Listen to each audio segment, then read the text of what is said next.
جمہوری نظام میں یہ الیکشن ہوئے. دیکھیں یہ نظام پہ آپ نے اعتراض کی بات کی ہے نا, نظام چلاتا کون ہے؟ ہم ہی چلاتے ہیں نا. اور اگر پسند اور ناپسند کی بات ہوگی تو آپ کر لیں جو آپ نے کرنا ہے. یہ تو ہو گئی پہلی بات. دوسری بات یہ کہ یہ جو تنازع کا آپ کا ٹکر چل رہا ہے, مجھے یہ بتائیے کہ 8 فروری آج 1 سال پورا ہو گیا, ان جنرل الیکشنز کے جو نتائج نکلے اس پہ تنازع کس کے لیے ہے؟ آپ کی 2 بڑی سیاسی جماعتیں, مثال کے طور پہ مسلم لیگ نون ہے, پیپلز پارٹی ہے, ان کے ساتھ ان کے اتحادی باقی کے MQM وغیرہ, کیا ان کے لیے تنازع ہے؟ اب آتے ہیں کہ ایک پارٹی کو یہ ہے کہ جی ہمارا مینڈیٹ چوری ہوا اور ہم سے نشان چھینا گیا اور بلے کے ساتھ یہ کر دیا اور محفوظ نشستیں نہیں دی گئیں اور جو ووٹ پڑے تھے وہ گنے نہیں ٹھیک طرح سے گئے. لیکن ان کے بارے میں بھی دیکھ لیجئے گا کہ جہاں جہاں سے یہ جیتے, یہ کہتے ہیں جی 180 سے زیادہ ہم نے نیشنل اسمبلی کی سیٹیں جیتی, تو وہاں پہ کوئی تنازع ہے؟ پھر جب 2018 کے الیکشن ہوئے تو اس کے نتیجے جو ہیں وہ ان کے مطابق نکلے, اس میں کیا تھا؟ اور وہ جو 4-5 حلقے کھولنے تھے وہ کیوں کھولنے تھے؟ تو آپ کو پتہ چلے گا کہ یہ ایک رو ہے, یہ ایک رو ہے. دوسرا زاویہ, الیکشن ہوتے ہی متنازع ہیں, صرف پاکستان کی بات نہیں ہے. ابھی دیکھ لیجئے یہ الیکشن جو ہارے ڈونلڈ ٹرمپ صاحب, آپ نے دیکھا تھا کہ انہوں نے وائٹ ہاؤس پہ چڑھائی کر دی 2020 میں. ہم نہیں مانتے, حالانکہ جی 2020 میں جب وہ ہارے انتخابات. جی پھر اس کے بعد دیکھ لیجئے, آپ دیکھ لیں الگور کا الیکشن جو جارج بش کا تھا, رات تک ہم تھے کہ الگور جیت رہا ہے, اچانک جارج بش جیت جاتا ہے. ابھی دیکھیے یہ دلی وغیرہ میں جو ہو رہے ہیں, یہ کیجریوال کے ساتھ کیا ہونے والا ہے. الیکشن دنیا بھر میں کہیں پہ بھی 100% مکمل طور پہ فری اینڈ فیئر نہیں ہوتے, یہ پاسبل نہیں ہے. پاکستان کی تاریخ میں یہ کہ شاید ہی کوئی ایک الیکشن ہو جس کے بارے میں یہ کہہ سکے, سارے کہیں کہ ہاں جی یہ فیئر اینڈ فری ہوا ہے. اس میں بھی یاد رہے کہ ممکن نہیں ہے کہ آپ نے گنتی میں غلطی نہ کی ہو, ممکن نہیں ہے کہ کچھ لوگوں نے اس میں یعنی فگر ورک جو ہے وہ چینج. ساقب صاحب تنازع بالکل ٹھیک ہے, ہم مانتے ہیں کہ پوری دنیا میں ہوتا ہے, لیکن پوری دنیا میں جو حکومت منتخب ہوتی ہے وہ اپنا ٹینیور پورا کرتی ہے. درست ہے, یہ ایک علیحدہ بحث ہے کہ پاکستان میں کیوں کوئی پرائم منسٹر جو ہے وہ 5 سال پورے نہیں کرتا, وہ نظام کی بات ہوگی. اس وقت ہم الیکشن کی بات کر رہے ہیں. تیسرا زاویہ, نظریات پہ چونکہ سیاست نہیں ہوتی, طاقت حاصل کرنے کے لیے ہوتی ہے, اور طاقت حاصل کرنے کے لیے ضروری ہے کہ ووٹنگ آپ کے حق میں ہو اور آپ حکومت بنائیں, لہٰذا اس میں ہر چیز کو جائز سمجھا جاتا ہے. چوتھا زاویہ, بحثیت مجموعی اگر آپ دیکھیں, یہ بڑی انٹریسٹنگ بات بتانے لگا ہوں آپ کو, بحثیت مجموعی اگر آپ پاکستانی قوم کو, مجھے, ثاقب بشیر کو, راؤ صاحب کو, اپنے آپ کو اور جو آپ کے دیکھنے والے ہیں, آپ مجھے خود بتائیے کہ کیا ہم تنازعات کے بغیر, مسائل کے بغیر رہ سکتے ہیں؟ ہمارے لیے کوئی مسئلہ نہ ہو ہم کھڑا کر دیتے ہیں, ہم پیدا کر لیتے, یعنی کوئی نہ کوئی مسئلہ پیدا کر لیتے ہیں. مثال کے طور پہ نظریہ پاکستان, پاکستان کا مطلب کیا؟ لا الہ الا اللہ. پاکستان اسلام کے نام پر پیدا ہوا. ہمارے کچھ دوست ایسے ہیں جو ابھی تک لگے ہوئے ثابت کرنے کہ جی یہ تو اصل میں ایسے ہوا تھا, انگریز چلا گیا تھا, یہ ہوا تھا, وہ ہوا تھا. مسئلہ تنازعہ. پھر یہ ہے کہ شادی کے معاملات سے لے کے آپ الیکشن تک آ جائیں, الیکشن سے لے کے آپ اسٹوڈنٹ یونین کو دیکھیں, آپ دنیا کا کوئی شعبہ جو پاکستان میں ہے وہ مسائل کے بغیر اس لیے نہیں ہے کہ اگر کوئی مسئلہ نہیں ہوتا تو ہم پیدا کر لیتے. یہ ہیں اس کے 4 زاویے جو میں نے بتائے. باٹم لائن کیا ہے؟ باٹم لائن یہ ہے کہ نظام کو چینج کرنا, یہ عام طور پہ ہم نے دیکھا ہے کہ اپوزیشن ہی چینج کرنا چاہتی ہے. اگر آپ نے نظام کو چینج کرنا ہے تو اس کے لیے 2 چیزوں کی ضرورت ہے. نمبر 1, جب آپ حکومت میں آتے ہیں تب نظام چینج کریں, ہمت کریں, حوصلہ کریں, اور اگلے الیکشن کو دیکھتے ہوئے اور پاکستان کی عوام کو سامنے رکھتے ہوئے اس نظام کو, جس کو آپ کہہ رہے ہیں نا جی نظام ٹھیک نہیں ہے, اس میں یہ ہوتا ہے, اس میں وہ ہوتا ہے, اس کو چینج کریں جب آپ کے پاس طاقت ہو. مسئلہ یہ ہے کہ طاقت آپ کے پاس ہوتی ہے, ایک بڑی سی کالی پٹی آپ کی آنکھوں کے گرد آ جاتی ہے اور سب کچھ اچھا نظر آتا ہے. دوسری بات, جمہوریت اگر ہے تو جمہوریت کا مطلب ہوتا ہے عوام کے لیے, اور عوام کے لیے اگر آپ نے کام کرنا ہے تو آپ اپوزیشن میں رہ کے بھی کام کر سکتے ہیں. ٹھیک, یہ دو باتیں ہیں. اس کے بعد نظام کی تو ضرورت ہی نہیں ہے. اس کے بعد تو سیدھا سیدھا سا ہے. آپ تو ذمہ داری لینے سے گھبرانا چاہیے آپ کو کہ مجھے پرائم منسٹر بنا رہے ہو, نہ بناؤ یار. بڑی ذمہ داری کی بات ہے. ہم کیا کرتے ہیں, بڑی طاقت کی بات ہے, اس میں مجھے یہ کر سکوں گا, وہ اور کچھ نہیں. تو اپنے خلاف جو اتنے بھی میرے کیسز ہیں ایسے ایسے ایسے کر کے دور کر دوں گا. اپنے بھی, اپنے بھائی کے بھی, اپنے رشتہ داروں کے بھی. طاقت نظر آتی ہے.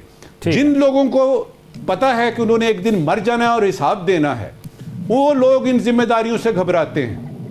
ہمیں نہ ذمہ داری دی جائے. بڑے بڑے لوگ گھبراتے تھے. اب یہ ہے کہ اس کا کیا کریں گے.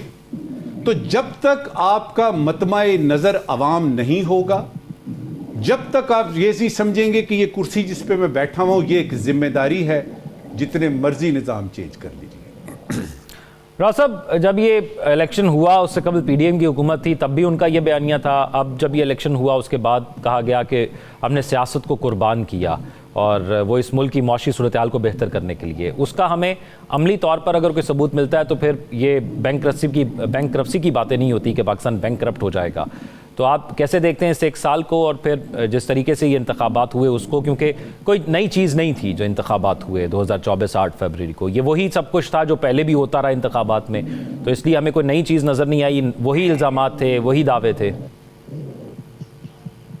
ذوق بہت کچھ نیا ہوا ہے. یہ میں نے پوری لسٹ ڈاؤن کی ہوئی ہے, آپ نے اچھا کہ اسی سوال سے آغاز کیا ہے. بہت کچھ نیا ہوا ہے, کوئی ایک چیز نہیں ہوئی.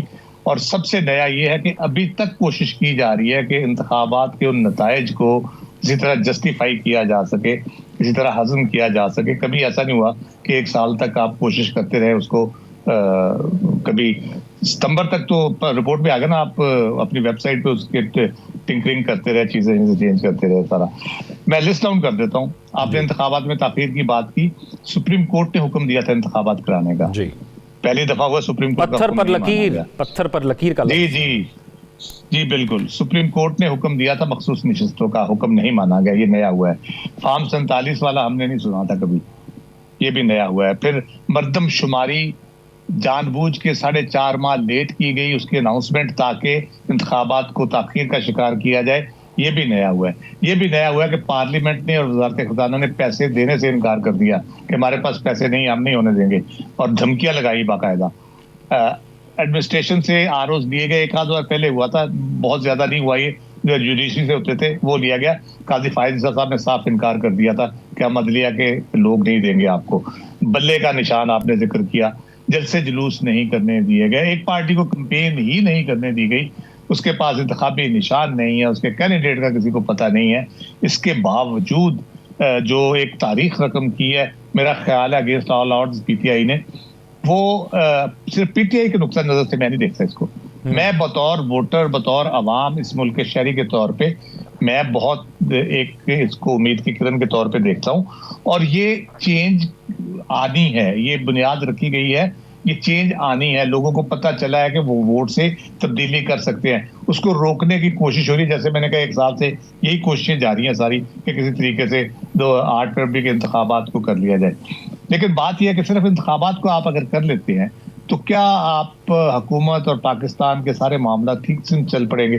تو یہ بڑا ایک کہہ لیں کہ ڈفرینٹ قسم کی سچویشن ہے. اس میں آپ کہتے ہیں سیاست قربان کر دی ریاست کے لیے, تو آپ تو پاپولیرٹی کے دعوے دار بھی ہیں. سیاست قربان ہو گئی تو آپ پاپولر تو نہیں رہے. اس کا مطلب ہے آپ خود کہہ رہے ہیں کہ آپ نے عوام کی حمایت کھو دی.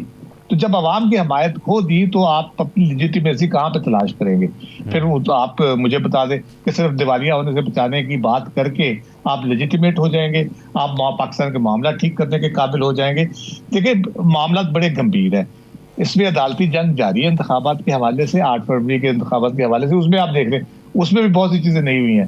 وہ ٹریبیونل کے پاس جب شک پڑا کہ یہ ٹریبیونل فیصلے کر دیں گے, فوری طور پہ قانون بنایا گیا, قانون چینج کر کے اپنے ٹریبیونل مرضی کے بنائے گئے, ریٹائرڈ ججوں کو لگا دیا گیا اس میں, وہ ابھی تک لٹکا پڑا ہے, وہ معاملہ نہیں ہوا. جب پتہ چلا ہائر جوڈیشری شاید ٹیک اپ کرنے جا رہی ہے اس کو, جب مخصوص نشستوں کا فیصلہ آیا اسی وقت فوراً 26ویں ترمیم اور چیف جسٹس جس نے بننا تھا, جنہوں نے مخصوص نشستوں کا فیصلہ دیا تھا، اس کو لکھا تھا منصوری صاحب، ان کو چینج کرنے کے لیے.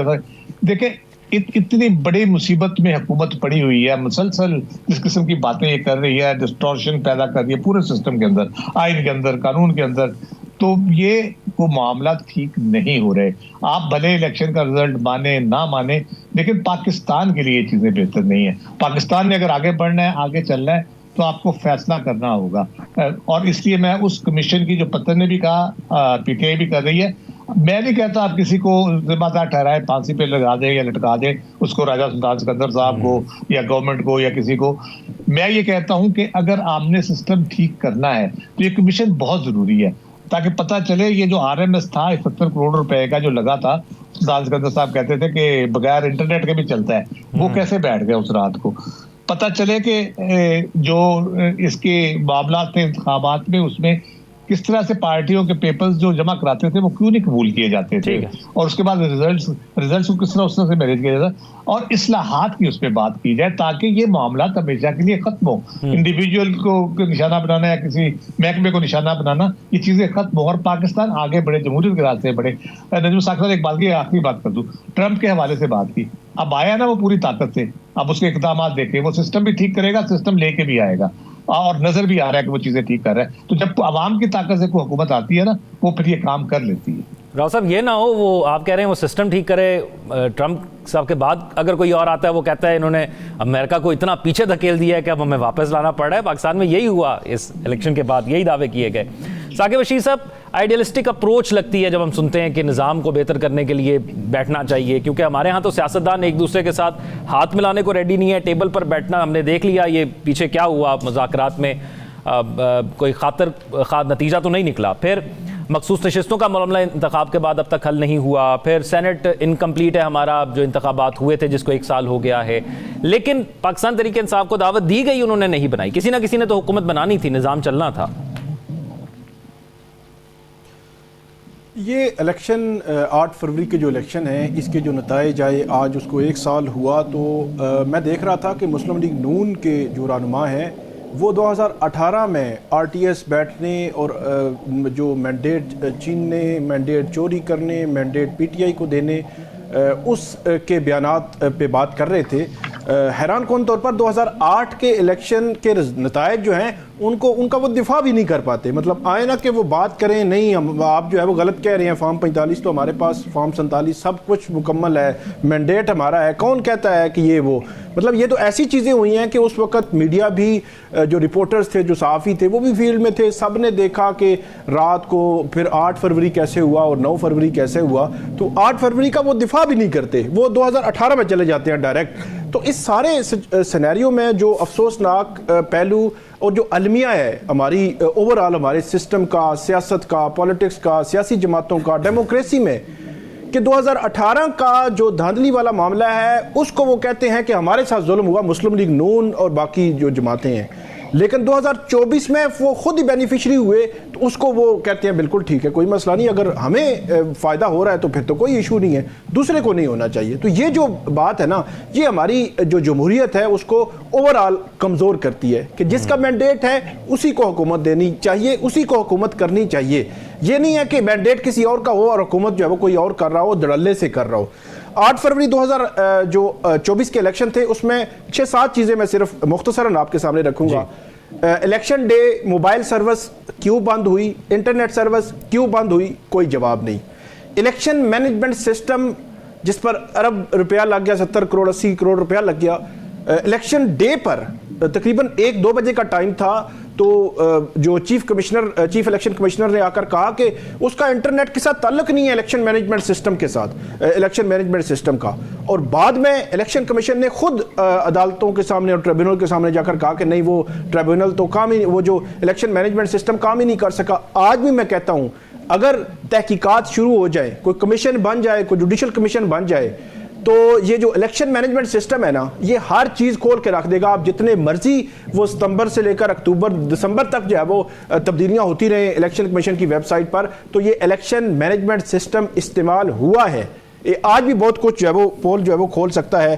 پھر اس میں جو ٹریبیونل تبدیلی، یہ سب سے حیران کن کہ جس حکومت پر خود جو ہے وہ اعتراض ہو رہا ہے کہ آپ کا مینڈیٹ نہیں ہے، اس کے مینڈیٹ پر سوال اٹھ رہا ہے، انہوں نے خود ہی اپنے خلاف جو آنے تھے ٹریبونل نے فیصلے کرنے تھے ان ٹریبونل کو ہی تبدیل کر دیا.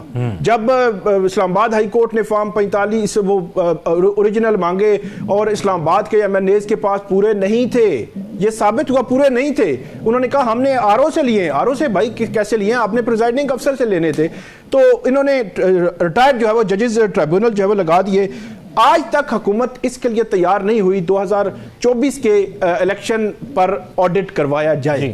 اس کے پیچھے وجہ آپ کو پتہ ہے، قومی اسمبلی مکمل نہیں ہے، سینٹ جو ہے وہ مکمل نہیں ہے، 26ویں آئینی ترمیم آ گئی. دیکھیں نا مینڈیٹ کتنا جو ہے وہ اس کے ساتھ چیزیں ہوتی ہیں. 26ویں آئینی ترمیم آئی جس میں چیف الیکشن کمشنر اور ممبران کو بھی بینیفیشری رکھا گیا کہ 26 جنوری 2025 کو ان کا ٹینیور ختم ہو رہا تھا، لیکن جو 26ویں ترمیم آئی اس میں رکھا گیا کہ جب تک نیا نہیں آتا آپ جو ہے وہ قائم دائم رہیں گے.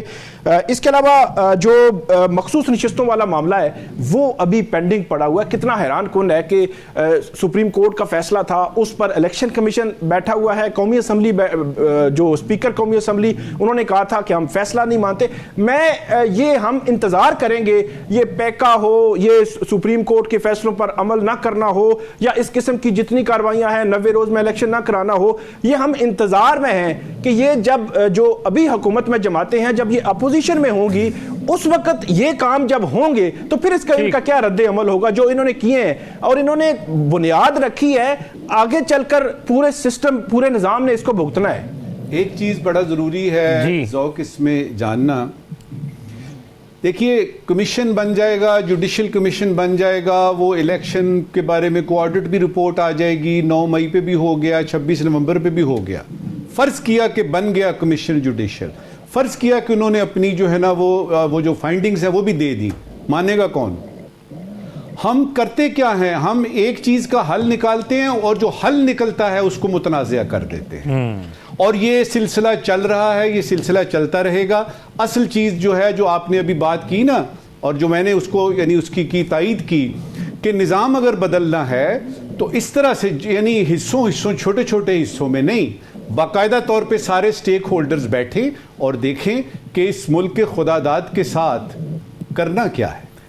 امید بھی یہی ہے کہ یہ سٹیک ہولڈرز بیٹھیں، لیکن ابھی ثاقب صاحب نے بات کی کہ اگر یہ حکومت اپوزیشن میں اگر آگے جا کے جاتی ہے تو جو اقدامات اب کیے ہیں تب کیا ہوگا.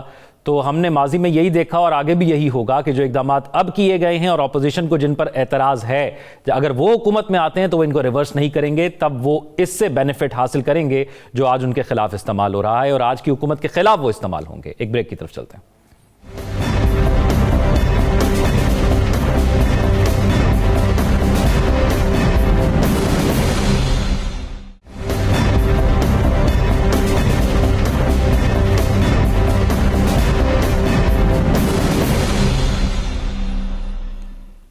بریک کے بعد خوش آمدید ناظرین. صدر پاکستان نے چائنا کا دورہ کیا، آج وہ اختتام پذیر ہوا دورہ. چائنا پاکستان کا اہم اسٹریٹجک پارٹنر ہے، لیکن چائنا کے کچھ کنسرنز تھے سیکیورٹی کے حوالے سے جس کو پاکستان نے کوشش کی کہ دور کیا جائے، اور خاص طور پر محسن نقوی صاحب جو کہ وزیر داخلہ ہیں وہ انہوں نے بریفنگ دی وہاں پر جا کر ان کنسرنز کے حوالے سے.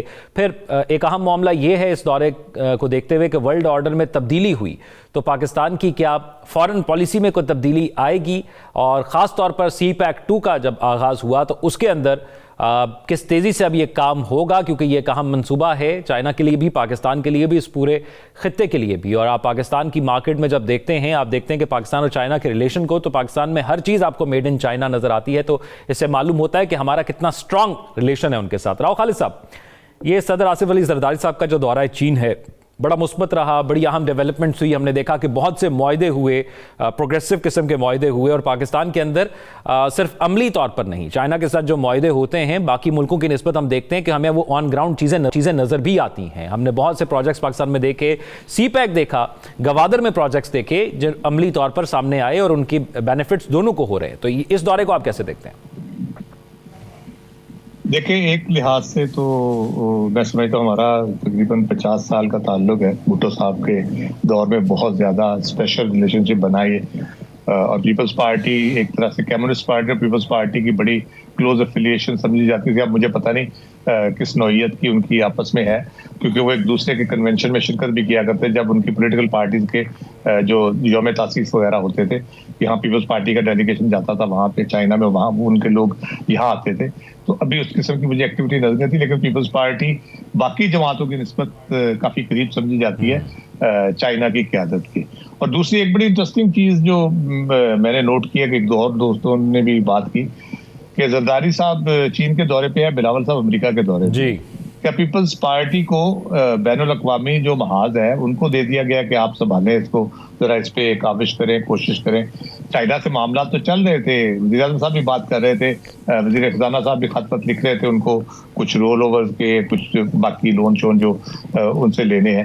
تو یہ پرٹیکولرلی گئے ہیں اور اس میں کافی مثبت چیزیں اس حوالے سے نظر آ رہی ہیں کہ کیونکہ آئی ایم ایف کی ایک کنڈیشنلٹی ہے کہ آپ کا جو 5 بلین کا جو ہے پیمنٹس ہے ٹائملی ہونی چاہیے. $5 بلین کی ٹائملی پیمنٹس اگر نہیں ہوتی تو وہ کہتے ہیں جی ہم پھر دیکھیں گے کہ ہم اگلی قسط آپ کو دے نہ دے. تو اس میں چائنا نے بہت میجر رول پلے کیا. ہمارے باقی دوستوں نے بھی کیا, لیکن چائنا کا اگر بریک ڈاؤن میں آپ کو دوں, شہباز رانا صاحب نے اس کا دیا تھا ایک دفعہ, اس میں کم از کم $6.5 بلین کمرشل لون ہے جو ان کا ہمارے پاس ہے, جو ہم اس طرح سے ابھی رکھے ہوئے ہیں, دے نہیں پا رہے. پھر کیش ڈپازٹ ہے $4 ارب کا. اتنی ہی ٹریڈ جو ہے فائنانس فیسلٹی ہمارے پاس ہے. ابھی جو لیٹسٹ ہم نے ریکویسٹ ان کو کی ہے, جو جس کے بہت زیادہ امکانات ہیں, سارے ایکسپرٹ یہ کہہ رہے ہیں کہ وہ ہو جائے گا, وہ ہے ہم نے ایگزم بینک سے $3.2 بلین کا لون لیا ہوا ہے جو ہم نے اب واپس کرنا ہے. 2024 کے اینڈ سے شروع ہوا ہے, 2027 تک ہم نے واپس کرنا ہے. ہم نے 2 سال کی ان کو ڈیلے کرنے کی ریکویسٹ کی ہے اور یہ ساکھ ڈار صاحب نے کی ہے. اب یہ بڑے ڈفرینٹ اب رولز کی بات یہاں پہ آ جاتی ہے. چائنا تو کر رہا ہے جو کر رہا ہے, بہت اچھا کر رہا ہے اور کرنا بھی چاہیے ان کو, کیونکہ ہم بھی اتنے ہی اس کے خیر خواہ ہیں جتنا وہ ہمارے خیر خواہ ہیں, بلکہ بہت قریبی طور پہ ہم نے انٹرنیشنل پالیٹکس میں ایک دوسرے کے ساتھ ہمیشہ کھڑے رہے ہیں, ڈٹ کے کھڑے رہے ہیں. تو اس حوالے سے بھی بہت ایک قریبی تعلق ہے. تو اب یہ جو ساری کوششیں ہو رہی ہیں اس میں اسحاق ڈار صاحب وزیر خزانہ کا رول وہاں پلے کر رہے ہیں, زرداری صاحب اور بلاول صاحب وزیر خارجہ کا رول پلے کر رہے ہیں, اب وزیر خزانہ صاحب کس کا رول پلے کر رہے ہیں, وزیر داخلہ صاحب بھی گئے ہوئے تھے وہاں پہ. میرا خیال ہے وہ ان کی میٹنگ جو ہوئی اپنے ہم منصب سے وہ بہت امپورٹنٹ ہے. وہ چیزیں ہیں جو چائنا کا یہاں پہ جتنے بھی اب انٹرسٹ ہے یا وہ انویسٹمنٹ ہے یا جو پروجیکٹس کرنا چاہ رہے ہیں, سی پیک کو آگے بڑھانا چاہ رہے ہیں, ML1 کی بات کر لیں تو وہ اس میں سیکورٹی کے کنسرن جیسے آپ نے ذکر کیا وہ ہے. تو اس میں میرا خیال ہے بہت مثبت پیش رفت ہوئی ہے. ایک تو ٹریننگ کے حوالے سے, پولیس کے جدید آلات کے حوالے سے, انٹیلیجنس شیئرنگ کے حوالے سے میرا خیال ہے وہ بہت اچھا, کیونکہ چائنا کا اصرار یہ تھا کہ جوائنٹ ہم سیکورٹی کا کوئی نظام بنائیں, لیکن پاکستان کی انٹیگریٹی کے لیے, پاکستان کی خود مختاری کے لیے میرا خیال ہے کہ یہ بہت ڈیفیکلٹ ہوگا. پاکستان کی چائنا بہت اچھا دوست ہے ہمارا, لیکن یہ ایک کہہ لیں کہ بڑی شرمندگی والی بات ہوگی کہ ہم کہیں جی ہم نہیں کر سکتے تو آج ہم مل کے کرتے ہیں. تو وہ میرا خیال ہے وہ اس طرف ہم اب نہیں جا رہے, تو وہ بہت یہ اس کا امپورٹنٹ پہلو ہے اور اس میں کوئی شک نہیں. چائنا ہر مشکل وقت ہمارے کام آیا ہے اور اس وقت بھی اب بھی اگر آئی ایم ایف نے ہمیں اگر ہم ڈیفالٹ نہیں کیا یا یہ آئی ایم ایف کا اتنا رول نہیں ہے جتنا چائنا کا اس میں رول ہے, اور باقی برادر ملکوں کا, سعودی عرب اور یو اے ای کا. نجم ثاقب صاحب, میں ذرا اگر ہم اسٹریٹجک اپنی ویلیو دیکھیں, ایک سائڈ پہ ہمارے ایران ہے, ایک سائڈ پہ انڈیا ہے, ایک سائڈ پہ افغانستان ہے اور پھر چائنا ہے. باقی 3 پڑوسیوں کے ساتھ ہماری وہ ٹریڈ نہیں ہے. چائنا کے ساتھ ہمارے تعلقات ان تینوں کی نسبت بہت اچھے ہیں, لیکن ورلڈ آرڈر میں تبدیلی, USA میں نئی حکومت کا آنا اور ہمارے چائنا کے ساتھ تعلقات, پاکستان کی خارجہ پالیسی اس دورے کے بعد کیا تبدیل ہو سکتی ہے؟ سب سے پہلے تو یہ یاد کرتے ہیں کہ جو آپ کا ہمسایہ ہوتا ہے نا وہ نیچرل اینمی ہوتا ہے آپ کا, اور ہمسائے کے بعد والا ملک آپ کا نیچرل الائی یعنی نیچرل دوست ہوتا ہے. لیکن اس پہ کچھ ایکسیپشنز ہیں, جس طرح چائنا پاکستان کا ہمسایہ ہے, اسی طرح سے کینیڈا جو ہے وہ امریکہ کا ہمسایہ ہے. جنرلی سپیکنگ یہ ہوتا ہے جو آپ کے ہمسائے ہوتے ہیں ان سے آپ کے تنازعات ہوتے ہیں, جس طرح کہ انڈیا کا یعنی یہ جو ہے چائنا کے ساتھ تنازعات ہیں. یہ تو ہو گئی اس کی پہلی بات. دیکھیے یہ جو دورے کی ہم بات کر رہے ہیں نا, اس میں 2-3 چیزیں بڑی ضروری تھیں خود جا کے ذاتی طور پہ جا کے بتانی. سب سے پہلے اس میں تھا کہ پاکستان کی جو ون چائنا پالیسی ہے تائیوان کے اوپر, وہ بالکل ویسی کی ویسی ہے. اور یہ جو اخباروں میں آیا, یہ جو انٹرنیٹ پہ آیا کہ جی پتہ نہیں کیا ہونے والا ہے, پاکستان کو چینج کر رہا ہے وغیرہ وغیرہ, یہ بالکل غلط ہے, صریحاً غلط ہے. پاکستان جو ہے وہ 100% چائنا کے ساتھ ہے جہاں تک کہ ون چائنا پالیسی کی بات ہے. یہ تھا پہلا. جی دوسرا کیا تھا؟ دوسرا یہ تھا کہ یہ جو سی پیک 2 ہے جو 10 سال پورے ہونے کے بعد شروع ہوا ہے, اس میں ہم وہ غلطیاں نہیں کریں گے جو ہم نے سی پیک 1 میں کی. اس میں چاہے اکنامک زون بنانے والی بات ہو یا پروجیکٹ میں جو آپ نے کرنا ہے وہ اپنا حصہ اس میں ڈالنا ہو, اس میں آپ کی سیکیورٹی کے مسائل ہیں, اس میں چینی ورکرز کی بات ہوتی ہے, اس میں یہ ہوتا ہے کہ جی جو ہمارے لوگ ادھر آئے ہوئے ہیں یعنی چائنا سے آئے ہوئے ہیں کم از کم ان کی حفاظت تو کریں. تو وہ ری ایشور کرنا تھا کہ یہ چائنا, یہ جو سی پیک 2 ہے اس میں ہم وہ غلطیاں نہیں کریں گے جو ہم نے کی. جو مجھے فرق نظر آیا نا وہ پاکستان کے اخبارات کو دیکھ کے اور جو بہت ساری آپ کی پریس ریلیزز نکلتی ہیں, میں نے دیکھا کہ کچھ الفاظ بیچ میں سے نکل گئے ہیں. مثلا ہمالیہ سے اونچی فلانی وہ مجھے نظر نہیں کہیں آئی. مثلا یہ کہ شہد سے میٹھی فلانی وہ مجھے نظر نہیں آئی. مجھے کیا نظر آیا ہے جو کہ بنیادی چیز ہے کہ ہم تصویراتی پارٹنر ہیں, ہم اسٹریٹجک پارٹنرز ہیں, اور اس پہ پریزیڈنٹ شی جن پنگ نے بھی بات کی ہے اور یعنی صدر زرداری نے بھی بات کی ہے. اب یہ کہ ہم ذرا حقیقت پسندانہ طریقے سے دیکھ رہے ہیں پاکستان چائنا کو. آخری بات اس وقت کی, دیکھیے چائنا کو جب ہم بات کرتے ہیں نا تو ہم نارملی یہ کہتے ہیں وہ یہ تو ایسے نہیں جیسے خالہ جی کا کہا رہا ہے کوئی مسئلہ ہی نہیں جی, وہ رول اوور کرائیں گے رول اوور کرا لیں گے فلانا. چائنا تو ہمارا بڑا قریبی دوست. دیکھیے وہ قریبی دوست آپ کا ہے لیکن اس کا اپنا ایک نیشنل انٹرسٹ بھی ہے. جی جس طرح آپ کا نیشنل انٹرسٹ ہے نا, چائنا کا بھی ہے. تو جو اس طرح کی دوستی ہوتی ہے اس کو خاص طور پہ ذرا احتیاط سے نازک ہوتی ہے, اس کو دیکھنا پڑتا ہے اور فار گرانٹڈ نہیں لینا پڑتا.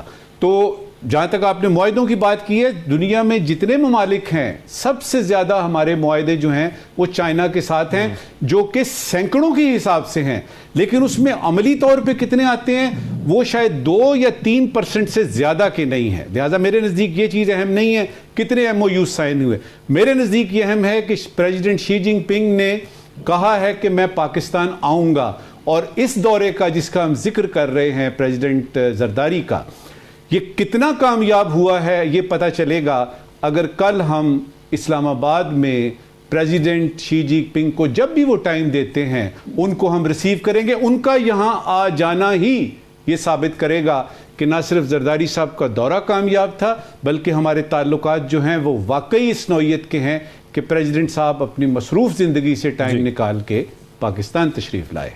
یہ ثاقب رشید صاحب معاہدے کافی ہوئے ہیں. اس سے قبل ہم نے دیکھا وزیر اعلیٰ پنجاب مریم نواز صاحبہ بھی گئی تھی. اس بار جو وفد دیکھا اس میں صوبہ سندھ کی نمائندگی شامل تھی, پھر وفاق کی نمائندگی موجود تھی. تو کافی معاہدے ہوئے ہیں اور ان تعلقات میں تیزی بھی آئی ہے. جی بالکل.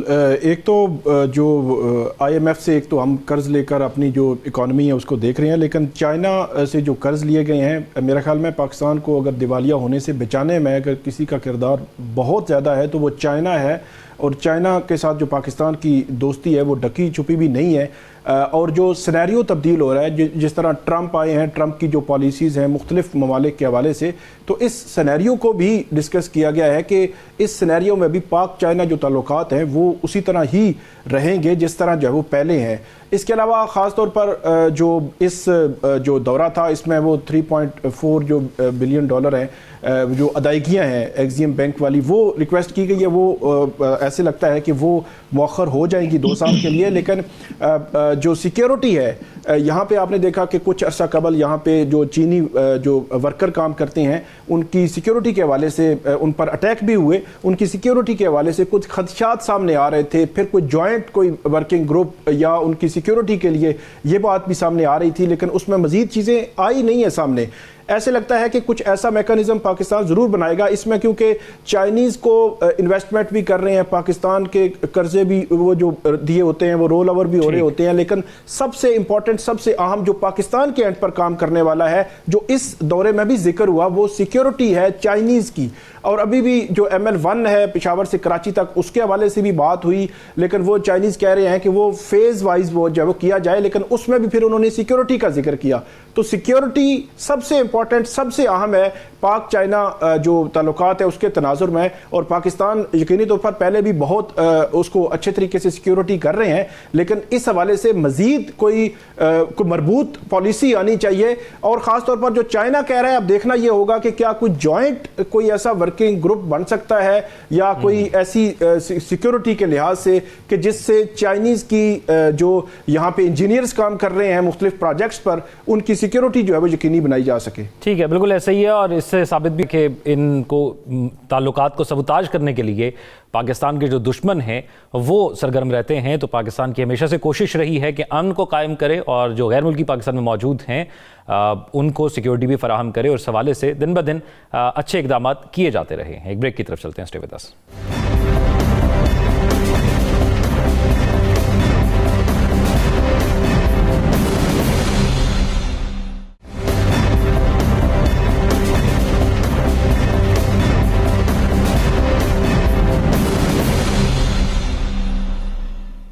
بریک کے بعد خوش آمدید ناظرین. یہ جو عدلیہ خطوط کی زد میں ہے، اس کو ہم کافی دفعہ ڈسکس کر چکے ہیں. اب 26ویں ترمیم کے فیصلے تک ججز تعیناتی مؤخر کی جائے. سپریم کورٹ کے 4 ججز کا چیف جسٹس کو ایک خط بھی سامنے آ گیا، اور اس سے جو نقصان ہوتا ہے، یہ جو خط و کتابت اور پھر جس قسم کے فیصلے ہوتے ہیں، اس کو میں ون لائنر میں کر کے پھر اپنے تجزیہ کاروں کی طرف چلتا ہوں کہ اسلام آباد ہائی کورٹ میں اب جب ججز تعینات کیے گئے 3 دوسری ہائی کورٹ سے، تو پھر وکلا نے احتجاجاً جو ہے وہ پیش نہیں ہوئے، تو پھر جو سائلین ہوتے ہیں ان کے مقدمات رک جاتے ہیں، اس میں ڈیڈ لاک آتا ہے. تو جن لوگوں اور اہم پلر ہے جو اس ملک کا عدلیہ، اگر وہاں پر ہی تنازعات ہوں گے تو پھر اس سے نظام میں بہت بگاڑ پیدا ہو جائے گا. نجم ثاقب صاحب، 4 ججز کا مزید خط آ گیا. ہر ہفتے ہم جب پروگرام کرتے ہیں تو ہم دیکھتے ہیں کہ کچھ خطوط اکٹھے ہو جاتے ہیں جس کو پھر ہم اپنی ڈسکشن کا حصہ بناتے ہیں. اب مزید ایک خط آ گیا، آپ کیسے دیکھ رہے ہیں اس کو؟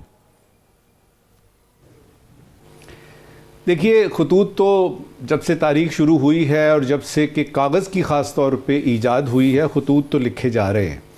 لیکن جو اس وقت کھکھیڑ مچی ہوئی ہے، جو کہ عدلیہ آپ نے کہا خطوط کی زد میں ہے، تو میرے خیال میں بات شروع ہوتی ہے ان 6 ججز کے اس خط سے جس نے کہ خاصا تہلکہ مچایا دائیں بائیں، اور پھر وہ منتج ہوا اس بات پہ کہ 26ویں ترمیم آئی، اور اس میں یہ کہ ججز کی پوسٹنگ، ٹرانسفر، یہ وہ وغیرہ جو ہے، ان کی بات جو ہے وہ مکمل طور پہ، مسلمہ طور پہ، یعنی سکہ بند قسم کی چیز جو ہے وہ کر دی گئی.